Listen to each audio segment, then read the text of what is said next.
Hello everyone, this is ICBS here, and today, unfortunately, and to the dismay of anyone watching this video, we are in fact talking about Velma. And now I reviewed Velma before and it honestly got so many views as a result of it on my channel. To be honest, I could not have waited for the second season to come out because of how many views my channel got because of it. In fact, one of my most watched video on this channel right now is a review of Velma's episode. And ever since Velma ended, so did the views on my channel. And yes, I know that it's hard to believe that a show like Velma could be a blessing for someone like me on this godforsaken planet, but unfortunately, it's true. But now that we're finally here, I honestly don't really have any strong feelings about this show, and I don't think that I'm the only one. I think Velma was a wave that came and it crashed and it did the damage that it could, but now that it's gone, maybe gone for a bit for too long, and now that it's back, instead of a tsunami of fucked up shit that it was before, now it just kind of feels like a puddle of water. I'm sorry, I don't know where I was going with those wet metaphors, but yeah, I think Velma as a show had a shock value in the first season.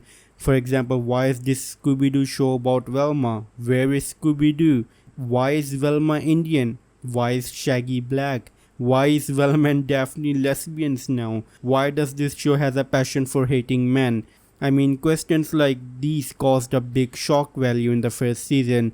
But that's the thing about shock value, it tends to wear off after a while. That's where we are with season 2. I was ready to hate on this show, but after watching the first 2 episodes, I was like, what can I honestly say about this show that I haven't said already? Velma is still an Indian or a proxy for Mindy Kaling.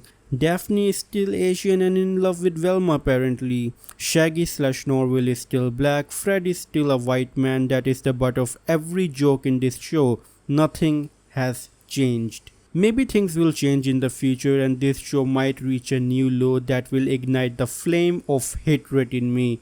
But for now, all I feel is apathy for this show. The plot for the second season starts with Velma and Daphne in the woods going to some popular kids party because apparently Velma is famous now for solving the previous case. There they find the body of Sheriff Cockburn. It feels like a useless mystery. I mean, for the first show at least I was a bit invested in the plot because everything felt new and explorative, and the mystery was directly intertwined with Velma's motivations of finding her mother. This mystery on the other hand feels like something that Velma shouldn't really care about, but apparently for some reason she's still invested in it. You could say that there are some changes in this season after the first one. For instance, Fred is a Catholic priest, mainly because he believes that his mother was innocent and that she was possessed by Dr. Edna Purdue's ghost. And Norville is haunted by the hallucinations of Fred's mother because he was the one who, offed her in the first season. And well, there are also some new characters introduced, mainly the daughter of Thorn from Hex Girls. Apparently Thorn is old and decided to retire in this town. I mean, this show constantly likes to make references to things about Scooby-Doo, but always tries to subvert the expectation in the worst way possible. Anyway, most of the first episode feels really useless with Velma trying to solve the mystery and being stopped by her mother and Daphne's parents. This episode yet again teases a love triangle between Velma and Daphne and Norville, and I think it should have been resolved in the first season. I hate the fact that Velma, who is nothing but a self-obsessed narcissistic person who would use anyone for her personal gain, has love interests. I mean, Velma, if she was a real person, no one would even care about her. The love triangle is an issue that should have been resolved in the first season. There is absolutely no reason for it to drag it out to the second one. Anyway, the episode ends with a random guy named Mr. S getting killed by the murderer. Also, he kind of slept with Velma's mom before dying, so that's something I thought I should, mention that. The second episode starts with Velma and Daphne entering a school together, and because the pair is so popular, believe me, I just can't with this. Anyway, everyone is copying their style and the show kind of shows a lore accurate Velma and Daphne walking by. Remember when I said 2 seconds ago that the show likes to make constant references to Scooby-Doo but always tries to subvert the expectations in the worst way possible?